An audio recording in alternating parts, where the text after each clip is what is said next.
Good evening. Recording is in progress.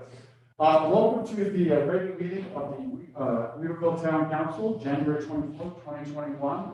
We have a very light crew tonight. Many people are concerned about the level of Omicron cases, and so we have several staff, council members, and the public who are participating remotely. But luckily, we've got this new fancy remote equipment, which allows us to do that. Now, I will say that this is our first meeting where it's really a full-fledged hybrid meeting, part virtual and part in person.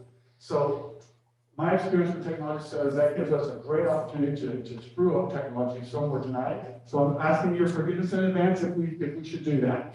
But I think between Jennifer Jackson, our town attorney, and Trent Duncan, water plant manager, they're managing the technology here, so we'll probably do okay. But it is a new experience for us. So welcome again, everyone. So we do have an adjustment to the agenda for this evening. If you would see item number 6A, water allocation request for Revolving Weaver Road. The requester of that item is actually asked to withdraw that request. So that item is being deleted from tonight's meeting and will come up at a subsequent meeting. So, item 6A is being deleted. Are there any other adjustments to the agenda? Council members. And council members who are on Zoom, you'll have to raise your hand so we know you want to speak, okay? And not seeing any, can I get an approval for tonight's agenda with the adjustment that we just made? I'll make a motion to approve the agenda. Thanks, Judge. Second? Seconded. Great. Also, I should say, because we are virtual, I'm going to have to do votes by roll call, which takes a little more time to make sure we get everyone's vote in and get it correctly. So this is just to approve the agenda for tonight, but Doug Jackson, how do you vote? Yes. Michelle Woods? Yes for me. Captain Cordell? John Chase? Yes. And Andy Nagel? Yes. And Jeff McKenna? Yes. Okay, I think I got everybody. We want to do a whole lot of things. So town manager Selena Coffey is also participating virtually via Zoom this evening. And so Ms. Coffey, would you please go through the consent agenda items for us? Absolutely. Just to check to see if you can all hear me. Everything's good? Good evening, Mayor and Town Council and everyone else. Big thank you to Jennifer and Trent for running the show for us there, and really appreciate you guys. Just real briefly to go through the consent agenda. On page 3, you'll find the December 20 minutes. This is a regular meeting of Town Council. Beginning on page 7, but specifically on page 9, you'll find an amendment, a requested amendment to the October 25th meeting minutes to remove the language there that's in yellow. On page 11, you will find the monthly report showing that we are, as of this last month of December, we were at 97.21% collected, another 2.95 in collections there. Moving right along to page 16, you will find a budget amendment. This is amending the budget for 3 items. One is the public Wi-Fi program and project. As you'll recall, we received $42,000 for this project, and so you see the revenue there is along with the expenditure offsetting. Then there's also Cops for Kids expenditure and revenue totaling $9,573, and then contributions to the fire department of $550. On page 18, you'll find another budget amendment. This is for the Community Center Fund. This is for an additional $1,352.24, and this is donations, and it goes to fixtures and equipment within that budget. Then page 20, We've had some discussion about this at a previous meeting. And this is the Drinking Water State Revolving Fund resolutions. We're requesting that you approve the two resolutions that you find there being on page 21 and then 22 and 23. And this basically is the grant application for the water supply resiliency improvements to include the new generator, new generator for raw water intake, as well as generator for the water treatment plant, backwash pumps, a new high service pump station, new clear well, and the conversion of chlorine gas to sodium hydrochloride. Page 24, you will find some amendments that we're requesting to the personnel policy. Some of these are technical revisions. For instance, the definition of workday, and then also going into holiday leave. The significant change here that we're requesting is that Town Council approve our employees' ability for those who have to work on holidays to be able to bank those holiday hours. In other words, rather than, we've had employees that have asked that instead of getting paid for it, they would like to be able to bank it and take it at another time. So we would like to request that be approved as well. Then the only other what I would call significant change would be, and all of this is in your, is spelled out in the agenda item itself, but would be that we add to the disciplinary process a step-by-step. We've adding one step there to the process to include demotions as well as terminations or dismissals. Currently, we have dismissals. We're adding to that demotions in that disciplinary process. And again, that's just a way to improve our process. As we've learned, there's always things that we can improve on. Page 29 is the final consent agenda item, and that is for requesting your approval for a resolution declaring surplus some blue lights, speaker and related speakers and wiring to go to Welford Police Department in Spartanburg, South Carolina. This will be a donation to that department, requesting your approval of that. That is all for the consent agenda, Mr. Mayor. Thank you. Councilman, do you have any questions regarding the consent agenda for the town manager? Do. Andrew does. Oh, Andrews, sorry. Andrew? Maybe I should have asked to have it pulled off the consent agenda, but we're here anyways.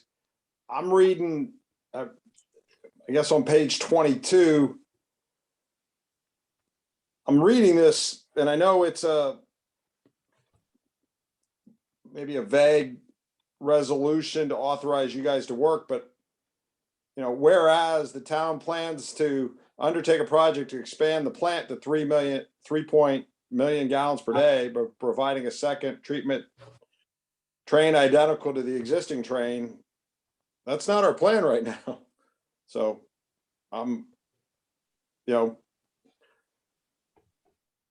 So actually, I anticipated that title is a little deceptive there. And Yeah. So I asked Trent if he could address that. So Trent will have to leave his Zoom station, I guess, to go to a microphone so it speaks.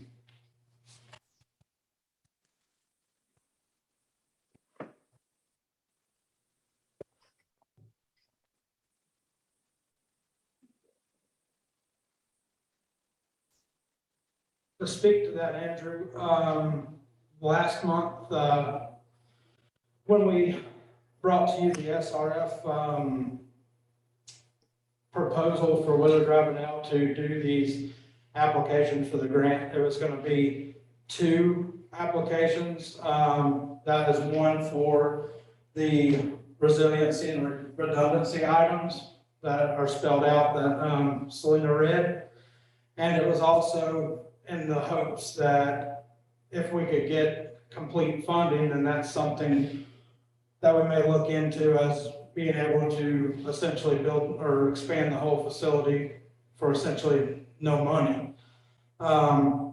If those are approved, you guys still have to accept those. It's not like they're going to be forced upon you. Okay. So in other words, so we're going to apply for the money, just in case we Yep. get $1 million, which would be pretty sweet, probably not likely, but we want to apply. And if we should be awarded them, or decide not to expand the plant, then we do not have to accept those funds, but we need to apply for them to get in line, if you will. Okay, thank you, Trent. Thank you, Trent. Any other questions from council members on the consent agenda item? Seeing none, can I have a motion to accept the consent agenda? I'll move to accept. That's Jeff. And is there a second? Dr. Cordell, thank you very much. So we're voting to approve the consent agenda. Doug Jackson, how do you vote? Yes. Michelle Wood? I'm yes. Kathy Cordell? Yes. John Chase? Yes. Jeff McKenna? Yes. Andy Nagel? Yes. And okay, thank you. Thank you, Councilman Michelle. Since you're still up there, Selena Coffee, would you please give us the town manager's report? Yes, sir. Thank you again. On page 31, you'll find the manager's report, and I am asking for a little bit of your input and direction, if you will, regarding our upcoming. It's hard to believe that we're already planning for the July 4th event again. But for our July 4th event, last year we had some complaints from neighbors of downtown about noise from the fireworks. So I did look into with the company that provides our fireworks. I did look into the possibility of having a less noisy show, and also with a potential into the potential for a laser show. And the laser show we had kind of talked about a couple of times over the years, but this year I went ahead and got a kind of a raw estimate on that. So I wanted to talk to you about that and see if you would share your input with regard to fireworks this year, and which direction you would like to go. As you'll see, we're estimating about 25,000 this year. That's just a hair more than we spent for last year's July 4th. But if we go into the laser show, we've got a couple of issues there. One is that the laser beams have to terminate on the side or on an object, basically. A tree line, building, a screen, a mountain. And then the other issue there would be the range, and the laser shows range from 25,000 to about 40,000 from this company. Obviously I could go and look into other companies, but I wanted to go ahead and at least get some input from you as to how you would like to go about fireworks for our downtown event this year. Councilman, what guidance do you have for the town manager on this issue? Based on the information we have here, I don't think the laser shows would be practical for us.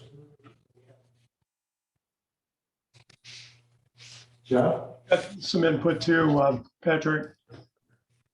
I'm assuming that from what I saw last year that there was maybe a handful of complaints, which is probably normal, anytime you have an event like this. And I'm also assuming the noise level from our show is equivalent to what you have with other fireworks shows. I would not be in favor of either modifying it or changing it to laser. I mean, and last year I made kind of a tongue-in-cheek recommendation, but I was half serious. You can get noise canceling headphones on Amazon for like $50, and we could supply them to the handful of people that really this represents a hardship, for that night. But it seems like to modify a whole show that's, you know, a normal fireworks show for a couple hours, you know, we're affecting the experience for everybody for a few people, I'm assuming. So those are my Make sure thoughts. I'm getting your point, Jeff. You're saying that no to the laser show, but using the non-loud booming fireworks, or just no more Yeah, as well? you know, on first pass, I have a problem with modifying it at all. I mean, every fireworks show I've ever been to has some loud booming moments and it has some quieter moments. And I'm not hearing that this is a broad-based objection to it, like our show is louder than most. If that were the case, yeah, I would definitely say, let's take a look at that. But if that's the case and it's limited, not taking away anybody's sensitivity or objection to it, but is there another way we can help them without lowering the effectiveness of the show for everybody? Thank you, Jeff. Does anyone else have comments? I'm trying to look and see if I see any hands up over there. Andy Nagel? I just am in agreement with what Doug and Jeff have said. Any others? Joe Wood? Yeah. I don't go to the fireworks show, to the fireworks show after the daytime. A lot of the people in the neighborhood where I live don't. And there are a lot of people in my neighborhood who are really uncomfortable with the noise. Older people, military people, people who have background in gun violence, pets, wildlife. There's just a lot of concerns with the noise, even where I live 5 blocks away from where the fireworks went off. Thank you. Any other comments?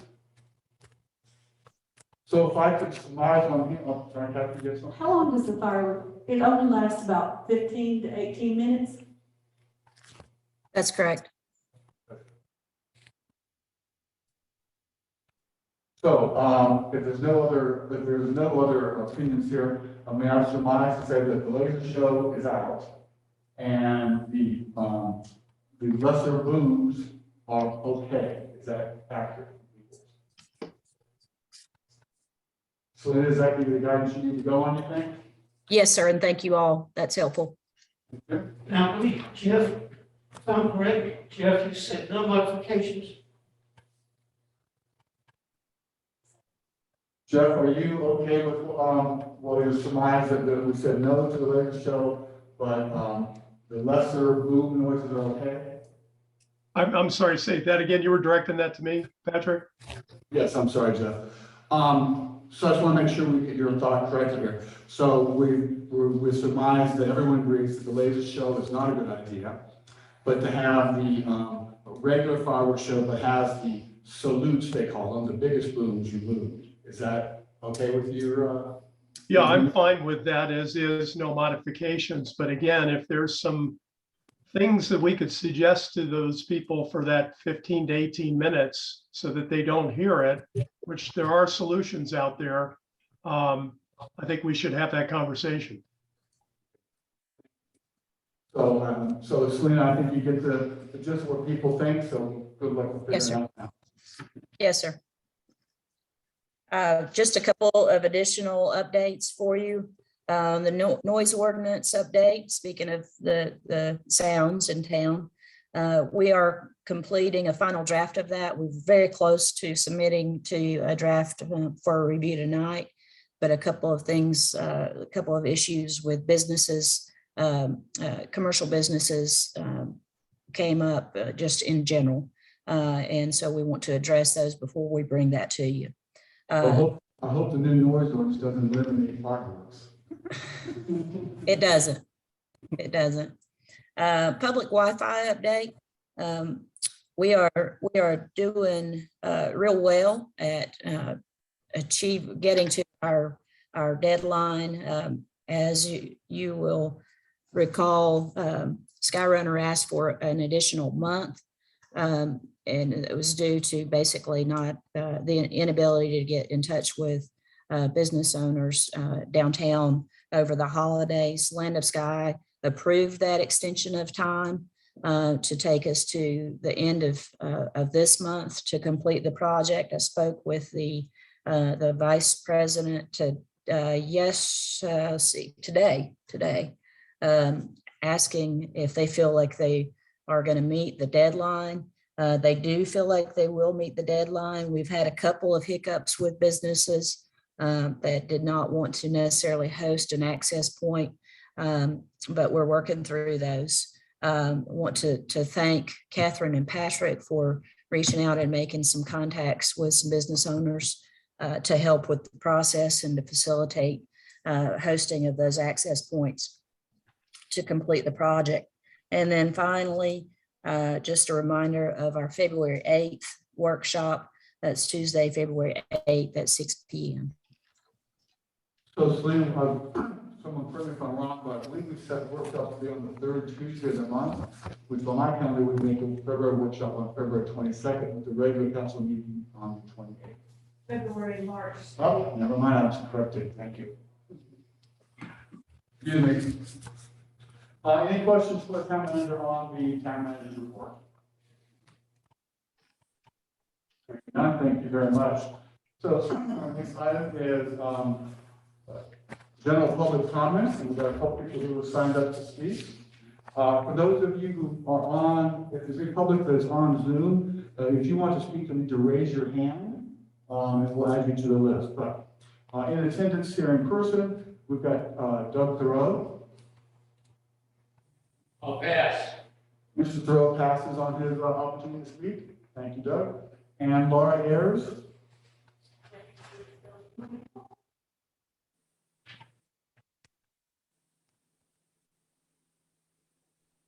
All right.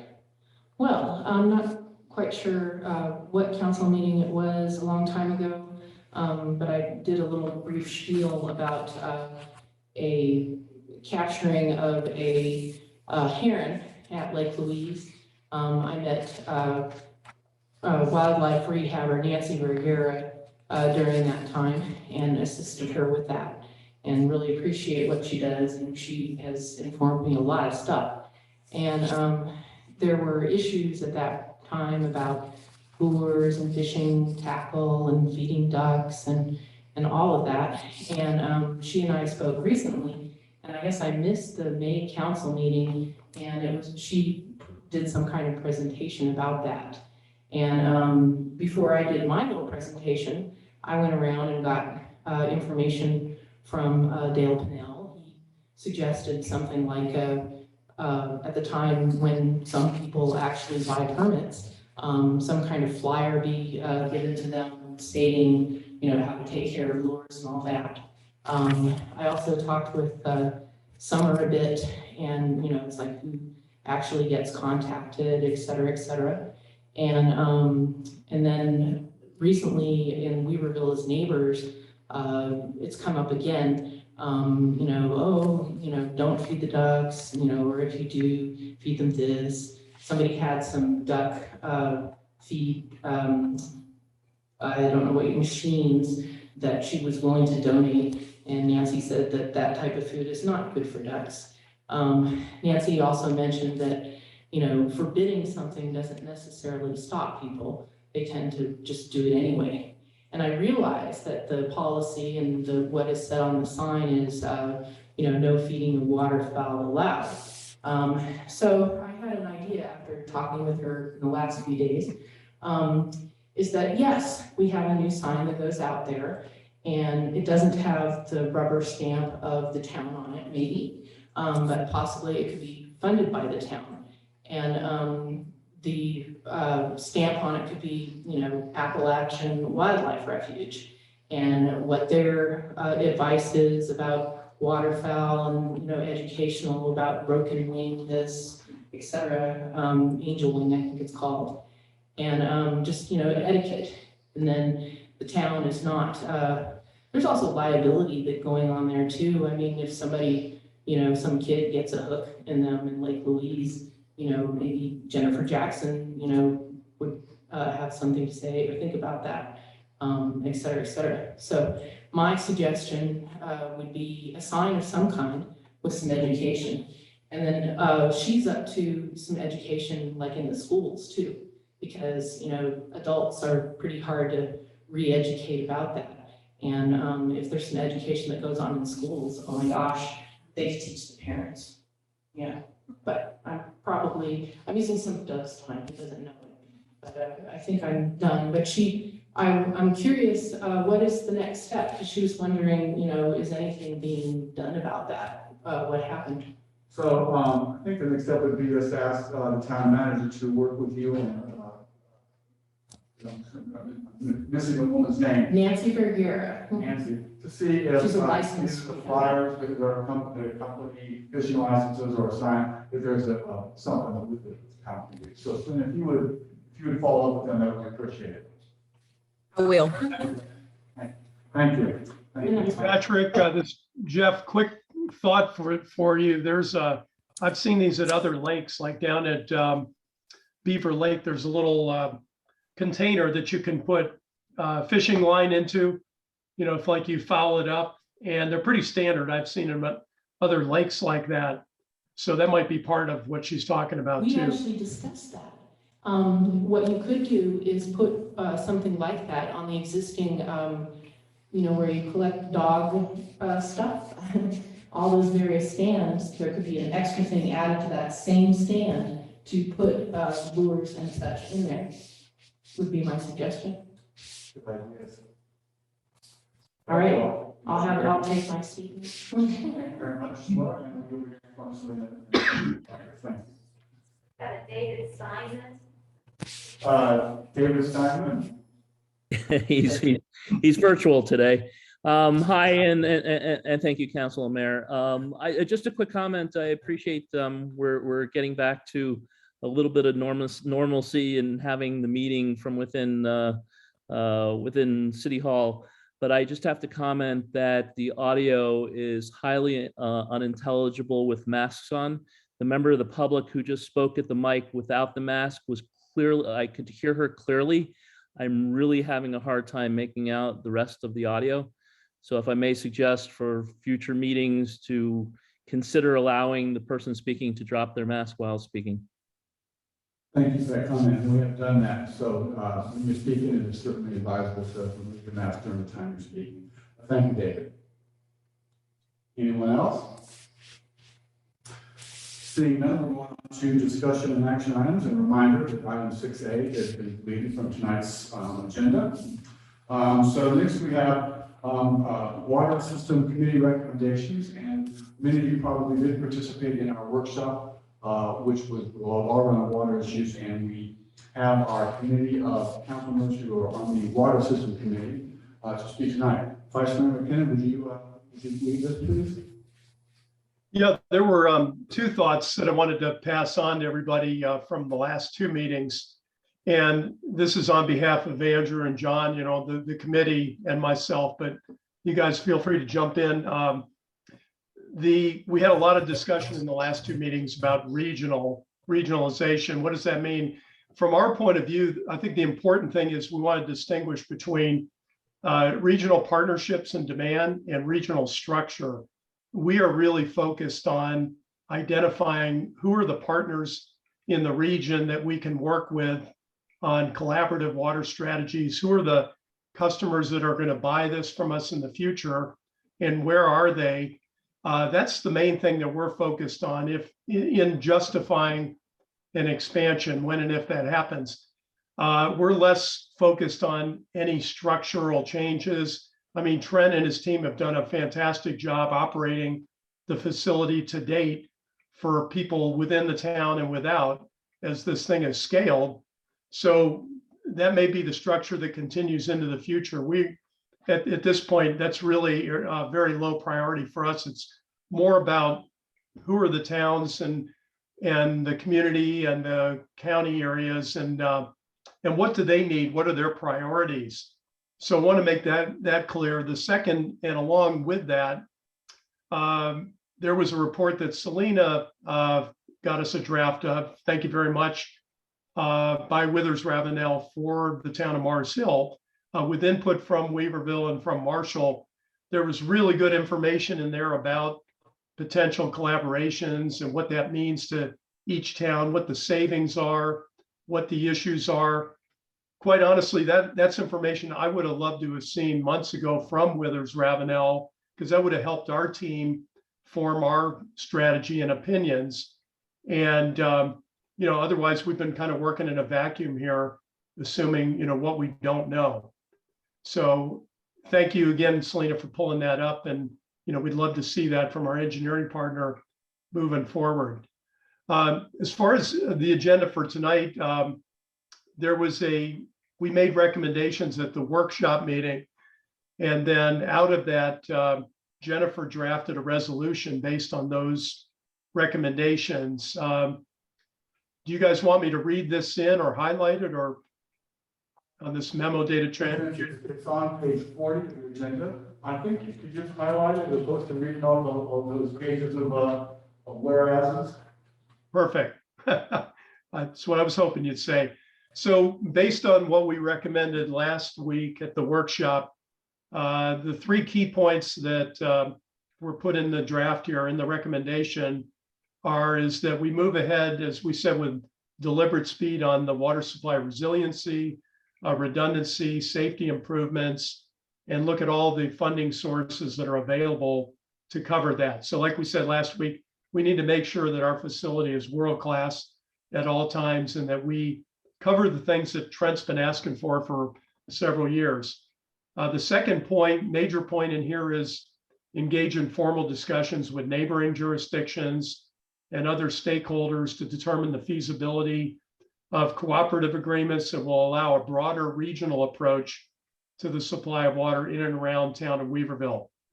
And it's hoped that we'll have these conversations taken or accomplished within the next 6 to 9 months at the latest. And then the third point that we talked about last week and in the resolution here is delay the water treatment plant expansion project while these discussions are taking place and while we're pursuing those resiliency improvements. And then at the same time, consider any water allocation requests for properties outside of town limits during these conversations. So look at those on a case-by-case basis. Look at them very carefully. Those are the 3 major points in the memo. Patrick or Selena, anything else I need to read in from there? I don't think so. I don't think so. Thank you, Jeff. And again, for members of the public, if you want to see the full resolution, it's on page 40 of the tonight's agenda packet. But it covers essentially the things that Jeff just said. So on these recommendations, what questions might council members have regarding the resolution? Or is there a motion to be made? Well, actually, in this case, the committee is making the motion that we accept these recommendations. So we would simply need a second. Is that correct, Attorney? We do need a motion. We do need a motion. It sounds like. Can I make a comment before we make a motion? Surely. Andrew, Nagel? Thank you, Mayor. Just want to be clear when we're talking about item 1 on the things that Trent needs. We're talking about for the facility in its current state of operation. So we're not suggesting or authorizing buying enough generators to power a facility that might get expanded to 3 million gallons per day. So just wanted to be clear on that. The things that he asked for, that he needs to keep the current facility as it is, a world-class facility up and running, not getting things now, thinking that we might expand down the road. Thank you, Mr. Nagel. Any other comments or questions? Captain Cordell? My question would be, if we don't get the grant for the generators, then Trent, is there something that we can, before we decide to spend $1 million that out of our bank account, then is there a possibility of looking at something besides the generators? And the reason I say that is because in all the businesses that I've ever worked for, generators are just a dead item that has to be exercised once or twice a year. It takes lots of gasoline or diesel or propane. And we've only had one event in the last 10 to 12 years where we would have even needed something like that. So the question that I have is, with all the battery technology that is increasing, and is there a possibility that there's a battery room, a battery that would be as big as one of those generators that we could use instead of investing in something that's pretty much obsolete, like a dinosaur?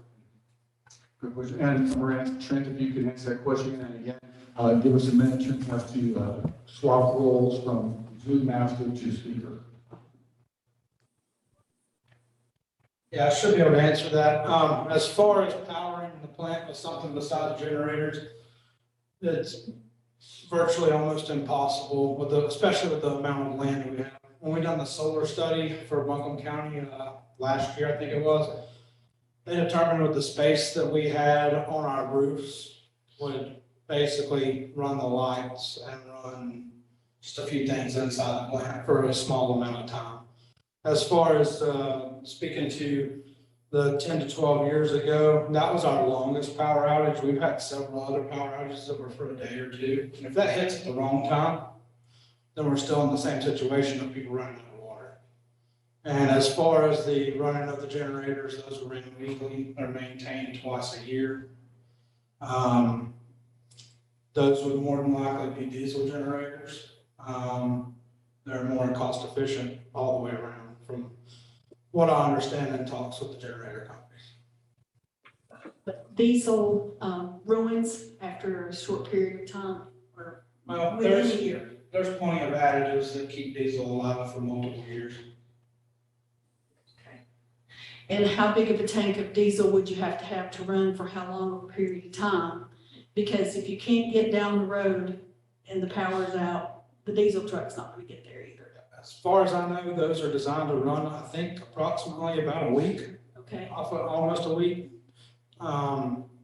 Last I heard, we haven't ever gotten deep enough in the talks to give you a truly educated answer on that. But I do know those tanks would be, ones people would say, well, that's a concern having it near the river. Those tanks are built into the generator, and they are double walled and self-containing. So if you did have a leak on the tank, it just comes out into it. Are there any generators that are big enough that could be run off of propane? Because it doesn't ruin. They make propane generators. Based on the generators we have in town, our propane generators give a lot more problems, a lot more expense to keep up. They have more diaphragms and things that move the propane. Those wear, and you run into thousands of dollars in repairs on those, and those are the ones that give us the most problems in town. Well, that's good information. I know we've got 6 months to figure out if we're going to get the grant, so.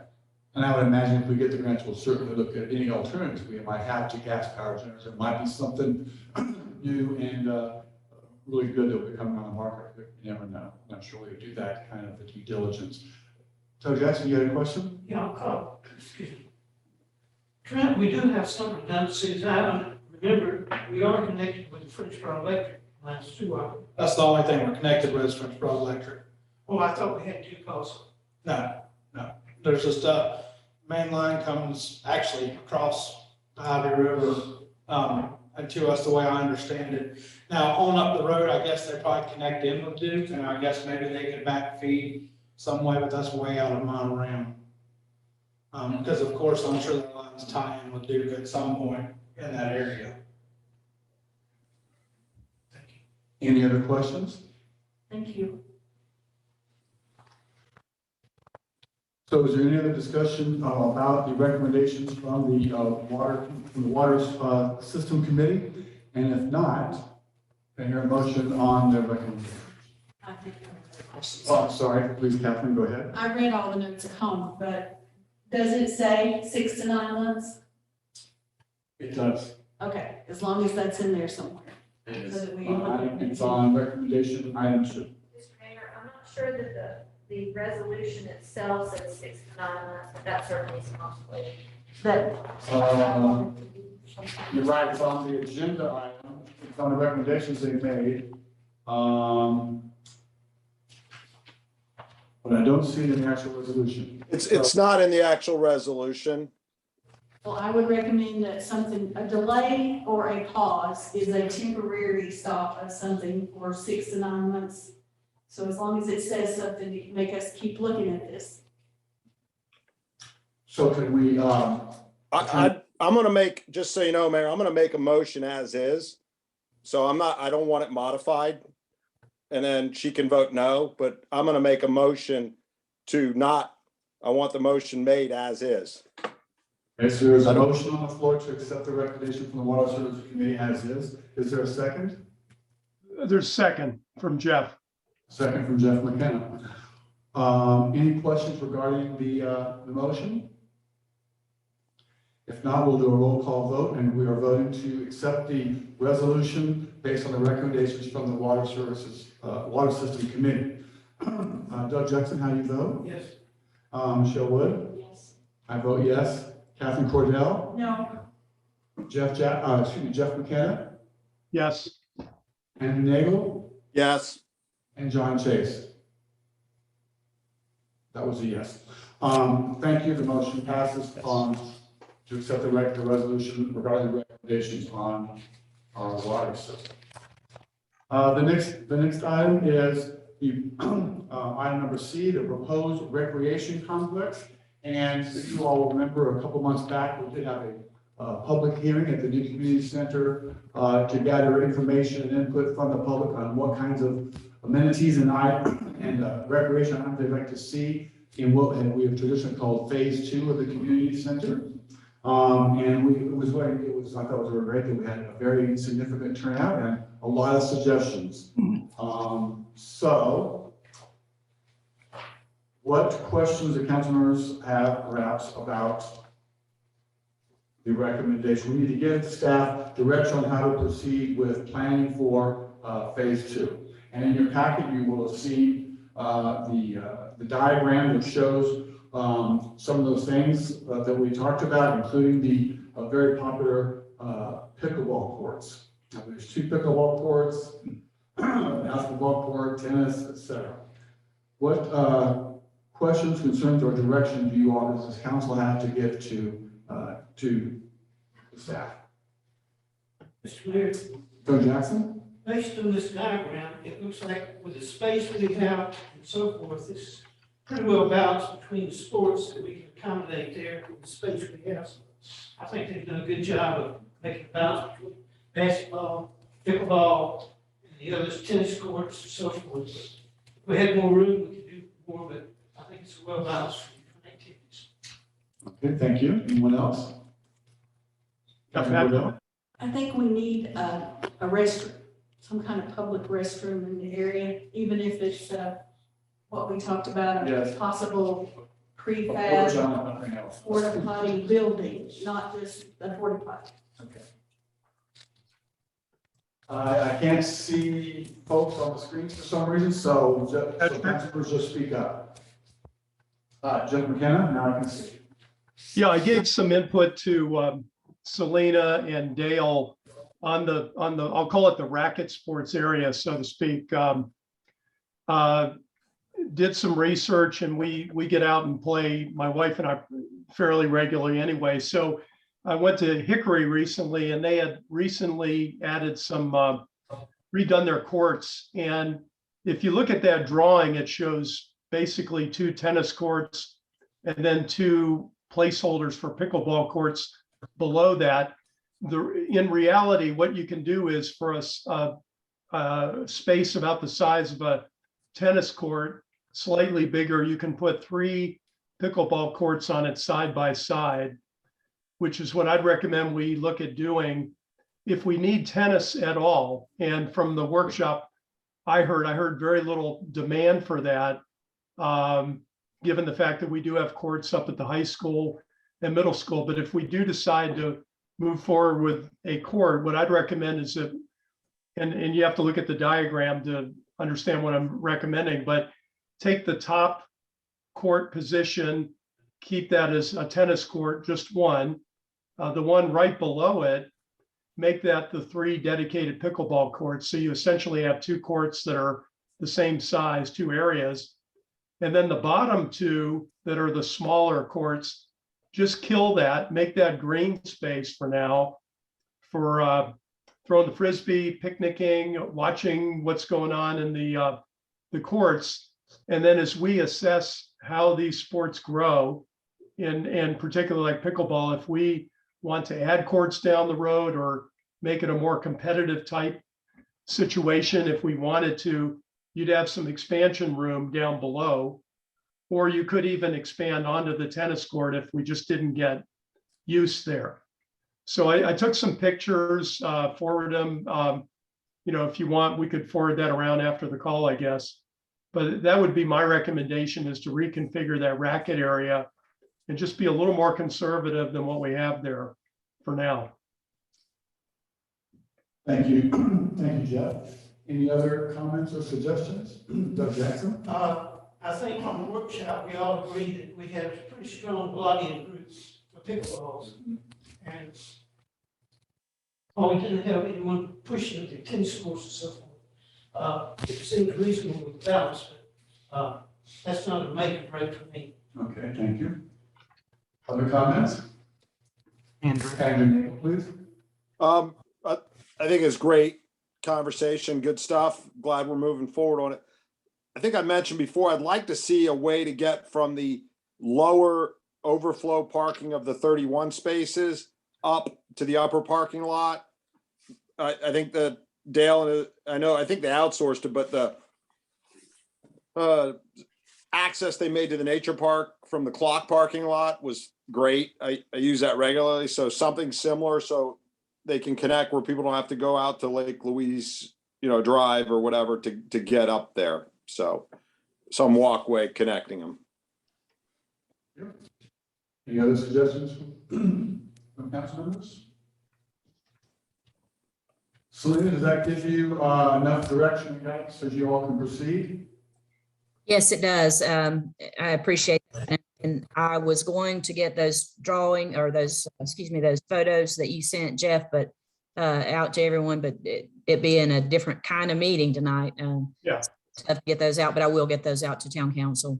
And what I think we'll do is, now that you all, I believe, are at least reaching consensus to keep moving forward, is bring back to you another rough schematic of what we've discussed tonight, to incorporate maybe a small restroom facility, show what Jeff has talked about with regard to the space there, tennis, pickleball, and then a green space below, and then also the connection from the parking lot at the community center up. Did I miss anything else? I do want to add that all along we wanted to make sure that these sports courts are marked in such a way that they can be used for different things. So I think even with the tennis court, I think my goal would be that even with the tennis court, it would be laid out in such a way that we would have it striped appropriate for pickleball as well. So that would give us a little more leeway in the meantime. So that's just something else to think about there. But thank you all. That gives good input for moving forward. Thank you, Selena. We look forward to seeing more on this in the future. The next item is item D, the COVID vaccination incentive program that the council put together at last month's meeting. And I would direct you to look at page 44 to see the improvement we have had so far. But Town Manager Coffey, could you please report on this? Certainly. So at your last meeting, you agreed by consensus to direct me to develop a policy that what we discussed was kind of a carrot and stick type of policy to offer incentives for employees to get vaccinated. Since that time, we've actually had some really good progress. I do want to make one revision that, just a note. As of today, we had one more person in the police department to begin the process of being vaccinated. Obviously, it's not full vaccination, so it doesn't necessarily go toward the percentage at this point in time, but that person can start the process. So if that person continues through the process, that will bring the police department up to 64%. If you look at the table there at the bottom of page 54, or excuse me, 44. So the incentives at this point, and then also goes to Public Works, they are as of two, I believe it's a couple of weeks. I don't know the exact dates there for those folks, but they will be at 100%, which is quite the feat there. So I want to offer thanks to those folks for considering and going forward with vaccinations. So the first part of what we discussed at the meeting was to provide the incentive. If you will take a look at, I apologize for the printed version, it's very small, but on page 46 is the policy or plan. And so about the first half of that page is the incentive program. So at this point in time, 8 folks have received the incentive, and that is basically $250 for what we consider full vaccination now. And you have the definition there at the top of that page, but then also another $50 for those that have received a booster. So as of the payroll, when Public Works employees finish out their 100%, those folks will also get the incentive. And then the second part of that policy or plan that was discussed was to bring forward a charge to employees, whether that be in the way of paying for their testing or looking at a surcharge. We were not able to, I didn't feel like it was appropriate to go with testing at this point in time, because as of this point in time, insurance companies continue to pay for testing. So employees are not paying for testing at all. And so insurance companies are required by law to pay for those at this point. Now, that could change, and we've seen so many changes with COVID and all the policies related to it. So that could change. But instead of going with paying for that policy or that, excuse me, that testing, that weekly testing that we're currently requiring, we came up with a surcharge for employees that are not fully vaccinated. And as discussed, we've proposed a time, or I've actually implemented this per your direction, that date being March the 1st, so that folks that have not reached full vaccination, unless they receive a medical or religious exemption, will begin receiving a surcharge, similar to the surcharge that we already charge employees who do not participate in our wellness program. This has been reviewed by our health insurance broker, as well as by our town attorney. And it is a legal way to go about issuing surcharges for employees that are not vaccinated, because it is a part of our wellness program. What I wanted to ask you tonight was a couple of things. One, if you would consider revising the 95% guideline for department, 95% based on department vaccinations. And I've laid out a couple of, on page 45, you see the bullets there, a couple of my reasons for asking for this consideration. One is that reaching the 95% guideline, when you look at total town employees, only allows for 4 of our current employees to not be vaccinated. Again, unless they have that medical or religious exemption. And the second would be to achieve the 95% vaccination rate, we have at least 2 departments, being police and water departments, that would have to have 100%. In other words, they would have to have 100% of employees vaccinated in order to meet that 95%. So I wanted to ask that you revisit that and have some discussion about revising that to offer incentives for those folks who have already gotten vaccinated, regardless of the the departmental percentage amount. And the second item that I wanted you to weigh in on would be the second portion of the policy, which looks at the $60 per pay period, to see if that is something that you do indeed want to move forward with as we go forward. These kinds of issues, as we all know, they're very hard decisions to make, and it's very tough to make these. And I certainly don't do it within a vacuum. We've asked for a lot of input from a lot of folks, and I wanted to bring this back to you since you all talked about it at the last meeting. Bring it back to you now. Make sure that we're all on the same page, or at least that I'm understanding where town council wishes to go. Thank you. So first of all, I'd like to really commend our staff. If I remember correctly, we were at overall 62% of our staff had been vaccinated last month, and now today we are at 77%. That says to me this new program is having a positive effect. So congratulations and commend all of our staff for doing the right thing to be responsible and healthy. So employees would have basically another month to get vaccinated before the surcharge was implemented, which would be on March 1st. So the town manager's question is, can we reduce the percentage of department participation to make it more feasible for departments to get to the incentive status?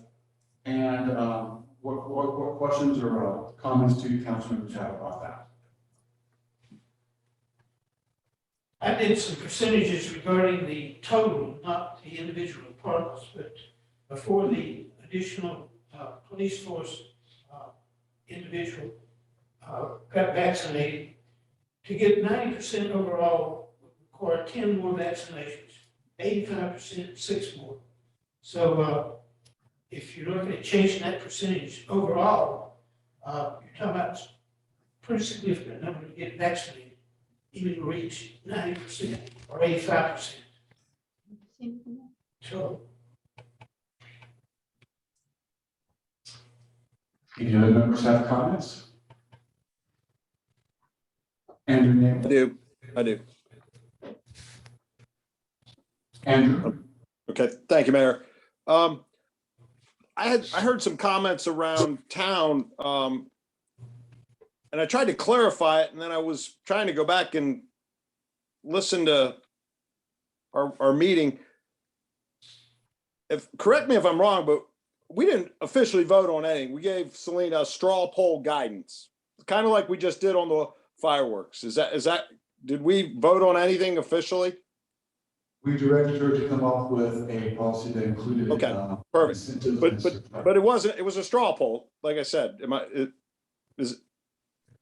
I right, or did we have an official vote on this? I don't recall an official vote, but I know okay. The direction of the staff, the direction of the town manager was to create a policy.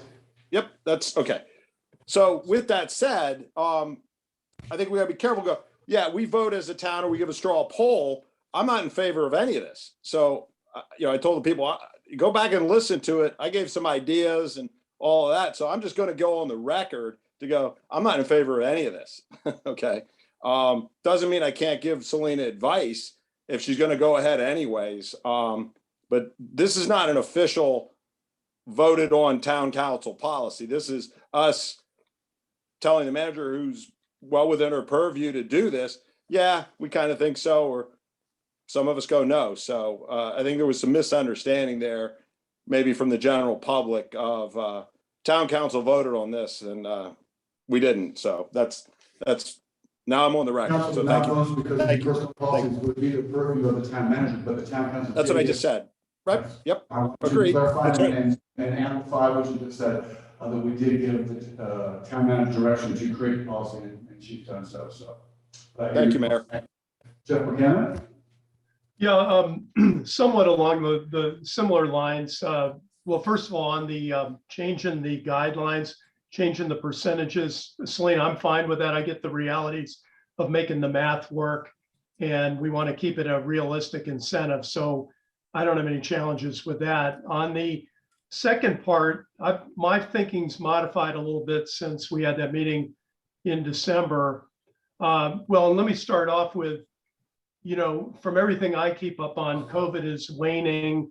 The Carolinas has lagged a little bit, but in general in the country, it's on the rapid decline, which, we're all hopeful that continues. Is this a problem, in your opinion, that still needs solving? Or having a modified approach for, the rest of the period here? If we do have an event, is it going to have the same impact as it did 6 months ago? I'm not sure if anyone can answer that question accurately. Certainly COVID has surprised all of us in its 2 years of, so I hear your question, Jeff. I'm not sure that anyone here can really answer Right. that. Yeah, and I didn't expect that. So maybe it's just kind of a philosophical question. I do have a principled objection to doing a deterrent based around insurance costs for a number of reasons. I think it opens up some potential exposure to people that point out that, gosh, you don't have any ties to any other pre-existing conditions that have come to light during COVID. Obesity comes to mind, things like that. We do have a wellness thing that people can opt out of, but we know it doesn't have any real teeth to it. So I have issues now that I didn't have a couple months ago. And I'm wondering if we do still want to solve this with this type of deterrent, can we not just tie vaccination to certain job types as part of the job? And, I'm aware that I think with some of the public facing positions, public safety, we've got shots that are required, correct? Prior to COVID. Is that correct, Selena? So we've had some conversation at the department head level about, like hepatitis B, for instance. And I sought out some clarification in that regard from Ted, Chief Williams, and also spoke with Chief Davis about any requirements for public safety positions. And the clarification that they both gave was, one, Chief Davis clarified that there's no requirement for Hep B or any other true medical vaccination or any of that type of thing for police officers. There is for hepatitis B specifically, there's a requirement that comes through as these firefighters are EMTs. So when they receive their EMT certification, they either take the hepatitis B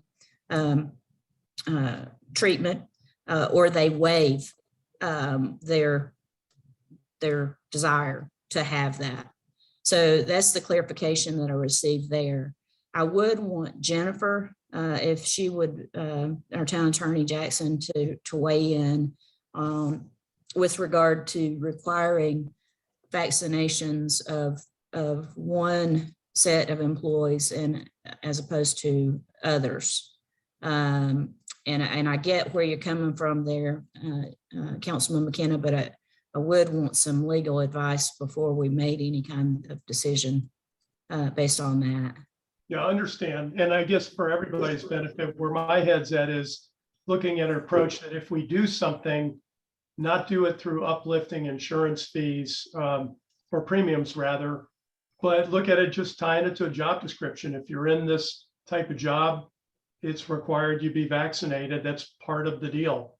And avoid the whole insurance angle for all the reasons I just mentioned. So I'll just stop at that. Attorney Jackson, could you weigh in on Good evening, I'm happy to. As far as pulling out certain classes of certain positions within your workforce and requiring mandatory COVID vaccinations for certain classes, especially with your healthcare or your frontline healthcare providers, I think it's very clear that you can do that. If you could also, it's legal to require vaccinations across all of your workforce, but it certainly is also legal to provide, as long as there's a reasonable basis for who you're selecting to have the mandated vaccinations, you can do that. Thank you very much. Does that change your opinion or your recognition in any way, Mr. McKenna? No, I mean, that helps clarify what I came into the meeting thinking we should look to do if Selena and staff still feel is something we should put in place to help you, which I get that, is making, I'll call them the public safety, public facing areas of the group, fire, police, public works, make that part of the job requirement and avoid, just sidestep the whole insurance thing for everybody. I'm also sensitive, by the way, forget the philosophical side, everything has a cost, everything has a hassle factor, and putting that kind of administration in place and all the steps you have to go through to do the insurance thing, you know, that's not a trivial undertaking. So that would be my recommendation that we think about. I know it's different than December. Again, my thinking's modified a little bit since then, for what it's worth. And Cordell? So I just want to read you something that other companies have said about this insurance. Surcharge, yes. This one lady wrote, the unvaccinated staff are likely to be the first ones down with an infection and require the most days off. They also increase the risk of the spread to their colleagues, and there is not enough of them to relieve the shortage, and they are likely to contribute to it. The problem, I guess, that what I heard Selena say is when you have one person that tests positive and 30 people around them, okay, and you have 3 people around them, then all 4 people end up being out for 2 weeks. And so then everybody has to fill in. I mean, there's so many people working so many hours of overtime to fill in for those that have been exposed to the one person. And then we can, if you want to make a motion that these departments should be vaccinated, then I'll support you in that. But if nobody's ready to make a motion, then I guess we evaluate this over the next 30 days and come back at the end of February to talk about So if I may,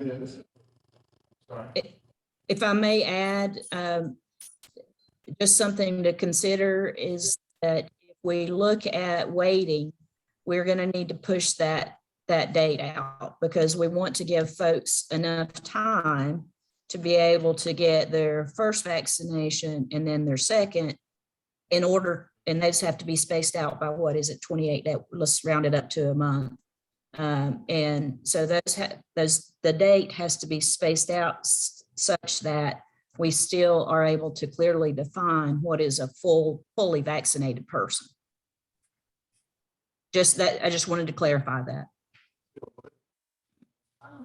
A couple of things. One, when Jeff talks about changing the incentive, about changing the requirements for certain departments, have to have vaccines and others don't. That doesn't, how does that work with the incentive program on somebody in the department that doesn't require everybody to be vaccinated? But we have these guidelines for 95% or whatever to get the incentive. I think that kind of messes with the incentive thing. I just want to clarify, I'm 100% pro-vaccine. I wish we were 100% everywhere. So just know that.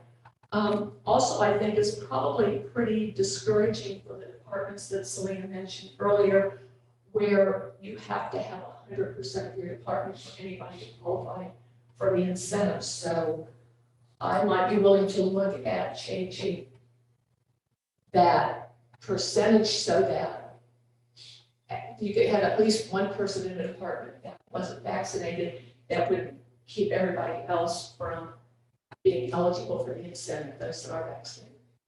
Thank you. Could you suggest another figure, 90% or? Doug had some numbers worked out. That was like a total. Okay, so, Maybe not by a percentage, but maybe the departments where you have to have 100% of the people to qualify. Maybe you say, okay, you could have 100% of your people minus one, or minus a person or two. would you care to make a motion to that effect? Oh, no, that's the house one. Minus one, okay, yeah, I'll make a motion. Jennifer, could you try and word that for us? So at your meeting last time, it was by consensus, and so I'm curious whether town council is at this point wanting to put this in as a town council policy, which would require a motion and action, or would you prefer just to, and again, Council Member Nagel, I think would prefer, I'm not sure, I won't put words in his mouth, but I think he was concerned about whether it is by council action or council consensus. And there are two different things, and I've heard this is such a complicated topic and it's changing every day. But I heard very different opinions or very different ideas from several of you. And so I think it would be helpful to let your town manager know where there are blocks of you that have consensus. Or do you convert to a town council adopted approach? Thank you for that clarification, Jennifer. So what we did before was we directed the town manager to create a policy, which she has done. So do we want to direct, one thing we could do is direct the town manager to modify that policy to reflect a reduction in the percentage of police of staff that have to be vaccinated in order to get the incentive. She could take that direction based on the items she's heard here from Michelle and others. The other option would be to actually build and make a town council policy. Since these are personnel matters, I can only weigh in and say, I think that just directing the town manager to take care of this is probably the best route. That would be my opinion. And they go, since you had a concern about that, would that be okay with you? Oh, I wasn't suggesting we change it. I don't want to be writing policy. I just want the public to know we're not writing the policy. Okay, that we didn't vote on anything. And it's, as you already said, it's in her purview. It's part of her job to do it. She's looking for guidance, and I'm fine with that too. But yeah, I mean, I'm not remotely suggesting that we vote on a policy. I just want to clarify. Okay, thank you, Andrew. So it sounds like, and correct me if I'm wrong, council members, that we are wanting to direct the town manager to revise or modify the percentage from 95% to 90% for the method that Michelle would recommend. Is that seem appropriate on the first part, which is modifying the percentage of staff that have to be vaccinated to qualify for the incentive? Is everyone okay with us directing the town manager to do as I just mentioned? Yes, I see you nodding heads, but no. So town manager, did you get that part?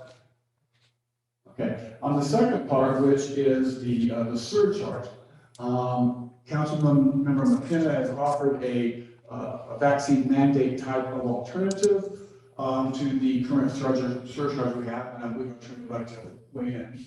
So if, I do believe, and I don't want to put words in Manager Coffey's mouth, but I do think that if town council is inclined to go towards a mandated vaccination policy for some or all of your employees, I think she probably will want that as a vote, and I think that's reasonable for her to ask that. I think that makes sense. Does anyone else? I'm sorry. Thank you. Yes, that is my preference. If it comes down to a mandated policy, my feeling is that needs to come from town council. So yes, thank you, Jennifer. Perfectly good sense. Could we move along toward where we are for 6 months and reevaluate as this goes? I mean, I think we're all praying that this fades away. And I think we're all pray that it does not come back in the fall, but if we see that it's ramping up, we may have to go with a mandated thing. Okay. So, Councilmember Cordell is suggesting that we keep the current surcharge method in place and that we evaluate as we go along with regard to effectiveness. Is that comfortable with everyone? Yeah, I'm fine with doing nothing right now on this. You know, as you get closer to that date, we can reevaluate based on what's happening.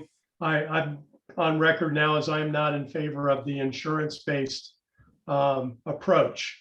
And I've been fine, you know, I'm also fine leaving it with Selena on this policy.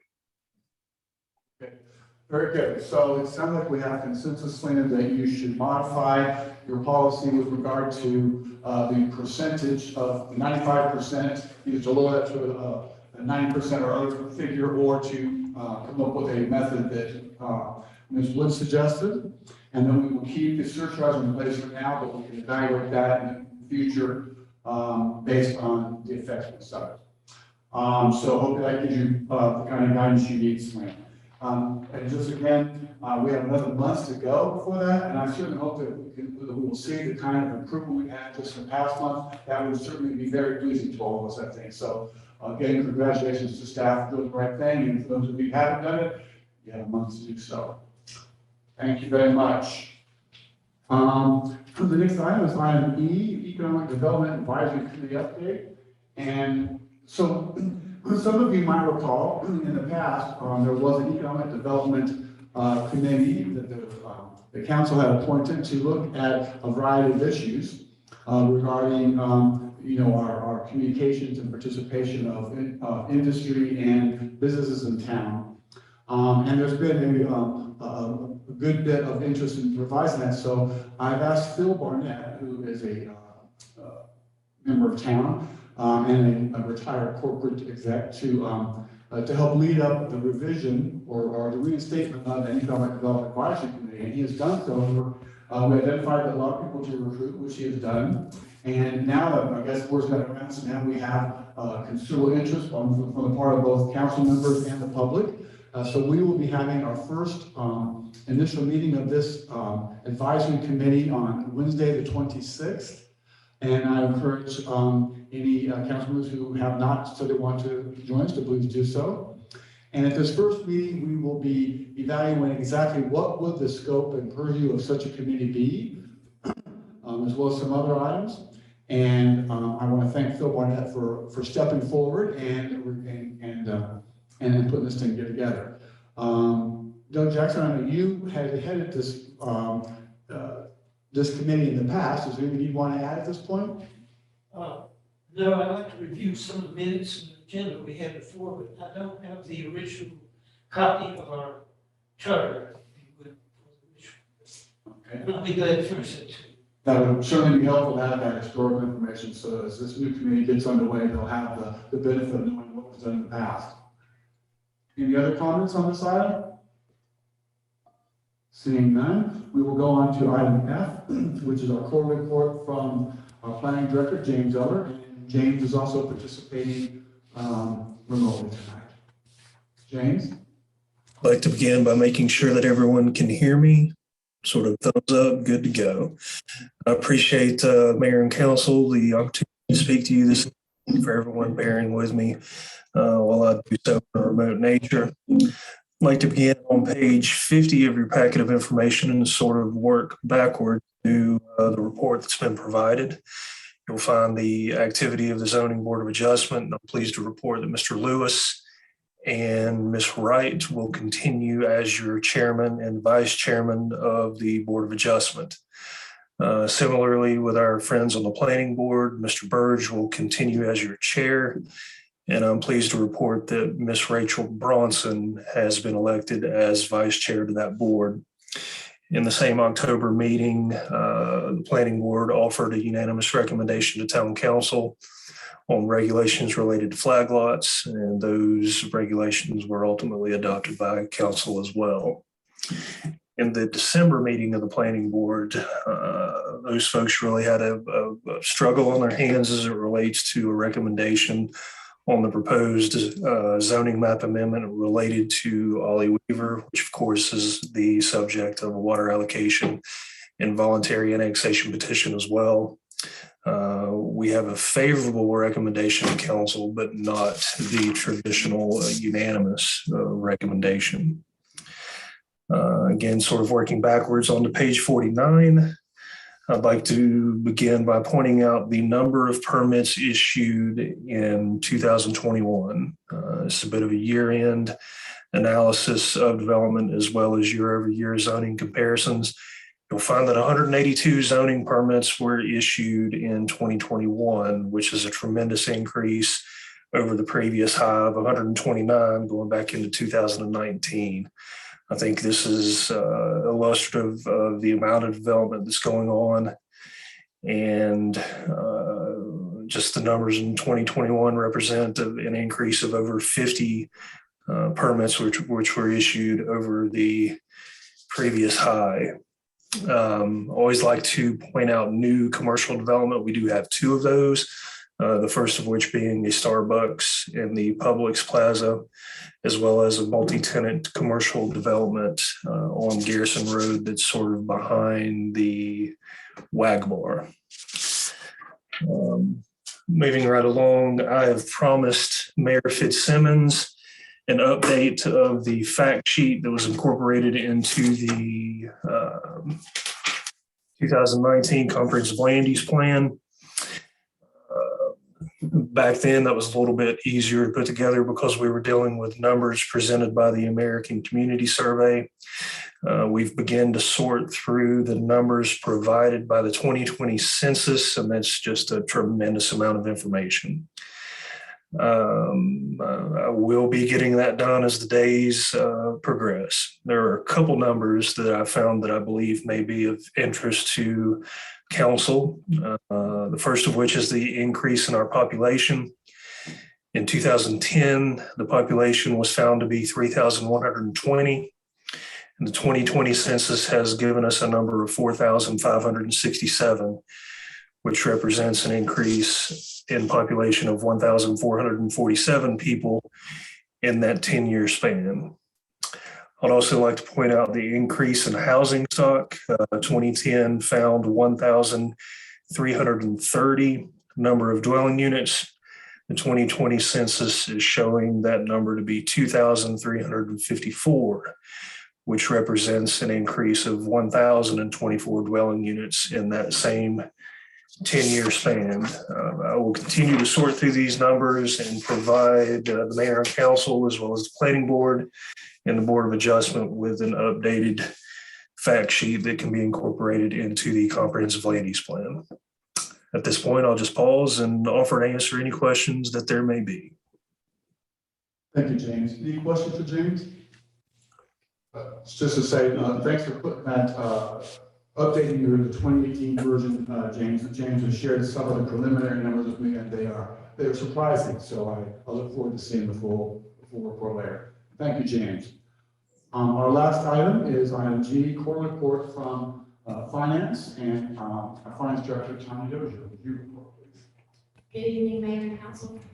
We are halfway through the fiscal year. It's hard to believe, but I have my second quarter report for you tonight. On page 52 is the revenue chart, and at your request, I changed the color scheme so that each column is a different color.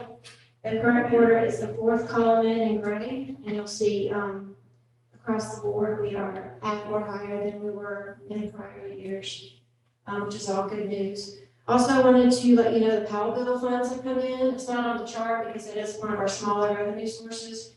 Powell bill funds came in recently. We budgeted $98,000 based on the estimate from League for this year. It actually came in at $133,000, which was surprisingly much higher. In past years, it's always been just over $100,000. So that was a little bit of a surprise this year. On the next page, you have your revenue analysis. Everything there is as expected. It's followed by the detail department by department. If there's no questions, I'll jump ahead to page 64. which starts our, Any questions for Tony on her colorful charts? Page 64 is the community center project fund. This one is nearing completion, I'm happy to say. We have all the invoices in-house for this project, so it will be wrapped up very soon. Next month, we'll be bringing you a budget amendment. You'll see in the next to last column there, we've got $24,000 left in the project. There's a couple negative balances there. We'll need to move some money around just to finalize, take care of some transfers there. We do expect maybe $16,000, $17,000 to be left over in this project when it's all said and done. On the next page, page 65 is a water treatment plant expansion project. You'll see we've only budgeted $338,000 in this project. That's basically just the preliminary engineering fees. Of that, we've spent $275,000. Just pointing that out, if this project were to be put on hold, it can stay here for a while. If we do decide to postpone or cancel the project, then these funds would just get expensed rather than get capitalized with the project. On the next page, page 66, is your ARP funds. You'll see the full $1.283 million will be there through the life of this project. And then finally, page 67 is a one-page summary put together for you on the final rule. So if you'll recall, with the ARP funds, we've been operating under the interim final rule, just kind of a funny name, interim final rule. Waiting for the final rule to be released, which it was on January 6th, just a couple of weeks ago. So the top there are the four main categories. Nothing much has changed there. The biggest change and the most relevant to us is that first bullet point, replacing lost public sector revenue. So the final rule gives you a standard allowance for revenue loss of up to $10 million. Without having to prove any lost revenue growth, you're allowed to use up to $10 million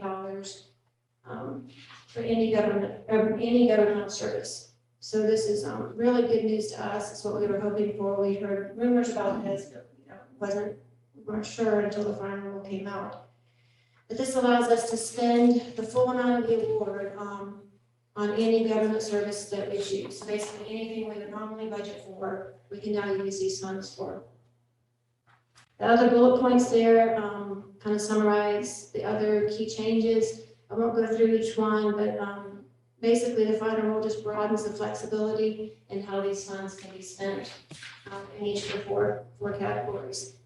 Some recommendations we're hearing from School of Government, the budget, the funds still need to stay in the grant project ordinance where they are now. Even though we can use them however we want, we can't just move the money into the general fund. It needs to stay in this grant project ordinance.